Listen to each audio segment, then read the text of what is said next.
मुलगीच आहे आणि आईला माहितीच नाही.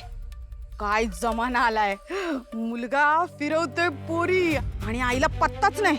वा वा, काय मज्जा आजकालच्या पोरांची. काही म्हणालीस? हो तो नाही सिरियल. कशाला बघायच्या अशा सिरियल्स? मकरंद कुठे बघ त्याच्यापेक्षा.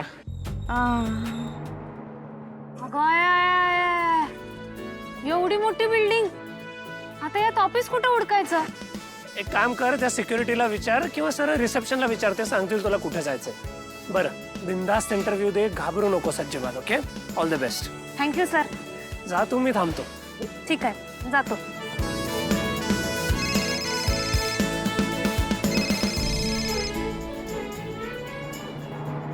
हॅलो. हाय ऋषी, ऑल सेट? हो.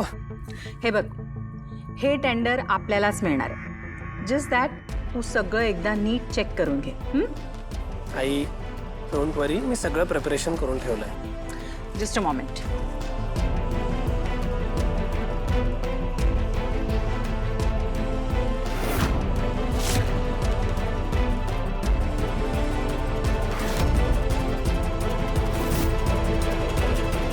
साहेब, हे सगळं नीट सिक्वेन्स मध्ये लावा रे.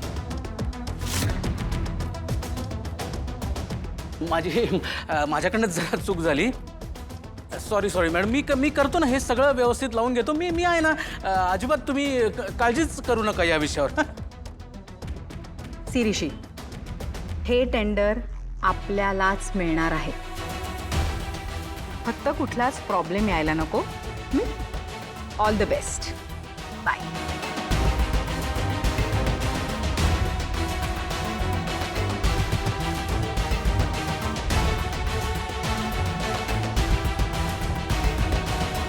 मॅडम, मी आलो. सरांना फोन करून येतो. कोणाला? देसाई सर. देसाई सरांना फोन करायचा राहिलाय, मी आलो करून. आई, अगं तुला माहिती आहे की या टेंडरच्या सगळ्या डिटेल्स मला जास्त माहिती आहेत. मला विचारायचं असतं ना तू. ऋषीला काय विचारतेस? त्याच्यापेक्षा जास्त मला माहिती आहे सगळं. हो Rohit, I know you are so efficient. तुला मला हे असं वेगळं सांगायला नकोय. तुला सांगू का, ऋषीचं हे पहिलं टेंडर आहे. And you know what, I am super excited. बघ ना, त्याला सुद्धा थोडं टेन्शन आलंय रे. But I am sure we are going to win.